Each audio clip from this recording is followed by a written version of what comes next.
In a world where the difference between talent A and talent B is so minuscule, people choose you based on, are we going to have a fun time working with you?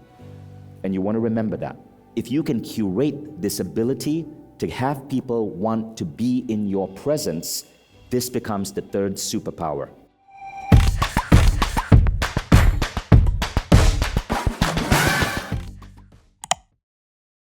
When I did my acting classes in LA, I worked with this incredible acting coach called Bernard Hiller. And Bernard Hiller said this, in Hollywood, it's not who you know, it's do people want to know you? And then he brought up George Clooney as an example. He said, all the greats, they are superbly nice people. George Clooney once got into a fight with a director, and apparently they were like fistboxing each other. Why? Because that director was mean to a couple of extras, and George Clooney didn't like that.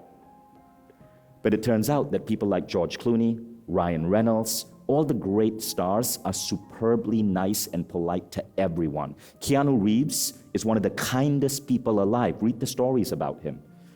And in a world where talent, the difference between talent A and talent B is so minuscule, people choose you based on, are we going to have a fun time working with you? And you want to remember that. So, if you can curate this ability to have people want to be in your presence, this becomes the third superpower.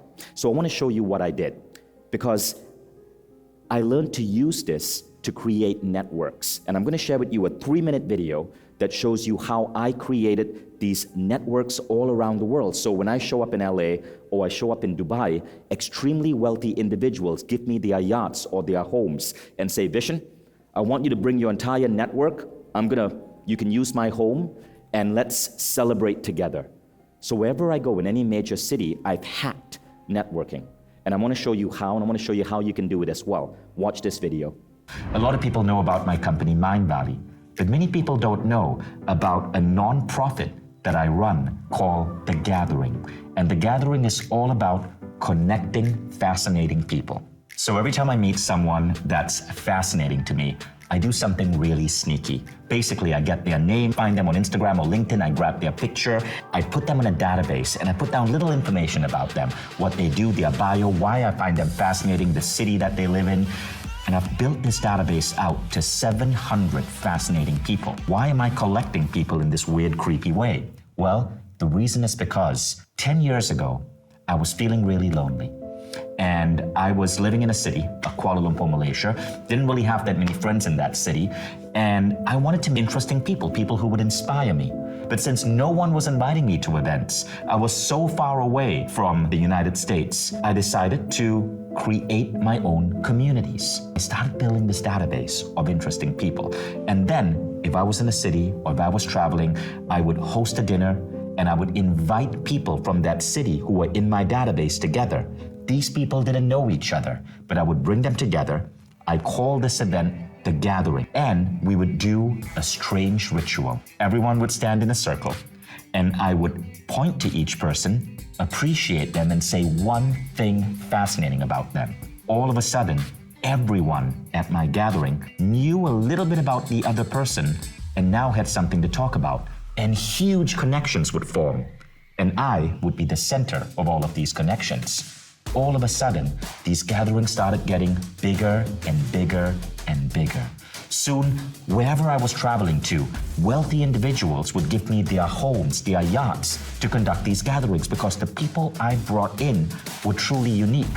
They were kind, they were loving, they had no ego, and they came with the idea to connect with other human beings and serve. In Los Angeles, just before the pandemic, Gerard Butler gave me his huge mansion. I brought together 150 people in LA, and so many close friendships were formed. More recently in Dubai, an incredible entrepreneur, Jimmy, who had learned about me through my books, gave me his yacht, The Chakra. We brought together close to 80 people. All of a sudden, in this gathering on Jimmy's yacht, you'd have magicians like DMC or Julius Dean pop up and just do magic tricks. DJ Bliss, the #1 musician in that area, showed up and started playing for us. All of these unique individuals come together and start co-creating this beautiful atmosphere. But it all started out because I was once lonely, bored, and felt that I had no friends. The reason I share this story with you is because if you are feeling that way, I want you to practice this. Create your own gathering. All it takes is a willingness to connect people and serve. Many of us want friends. We want to be part of special events, but we don't make the initiative to actually create a database of fascinating people and then act as a host to bring these people together. When you connect people, you are giving someone the greatest gift you can give them.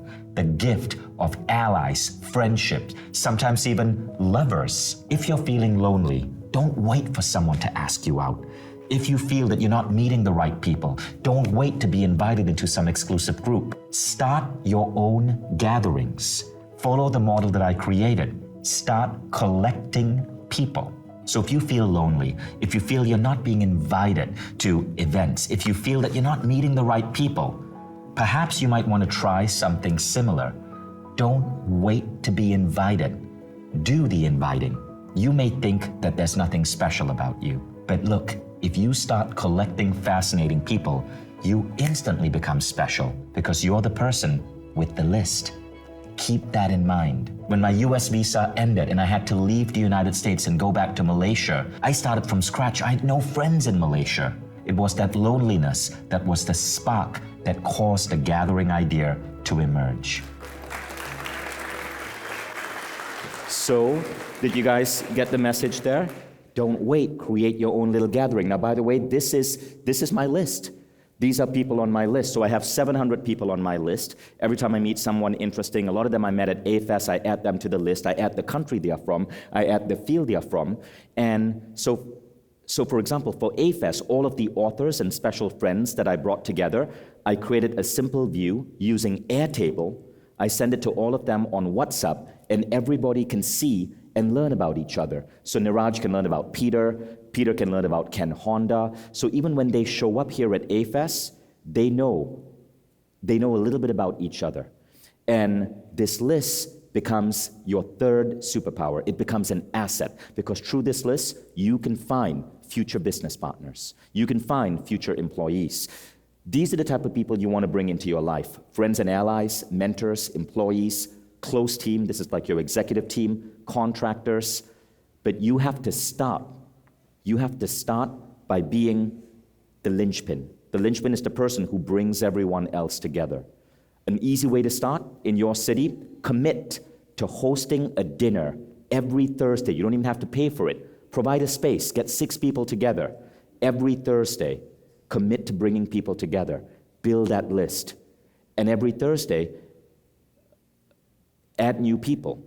The more you grow your list, the faster your list is going to grow. You're going to start somewhere, but very soon, you're going to be able to give people one of the most meaningful things in the world today, social connection. Harvard found that the only thing that correlates with happiness is strength of social connection. So if you can give friendship to other people, you are giving people the greatest gift possible. And it doesn't cost money. Okay, Airtable will cost like $20 a month. But when you bring people together in your home, it's like when I bring people together in my home, I basically order food on Bolt or Uber Eats, and people contribute for the food, right? There's hardly any cost at all. I prefer doing it at homes rather than restaurants, because restaurants are going to charge you money. Home, it's a lot cheaper and it's intimate. So I look forward to seeing some of you at my gatherings in the future.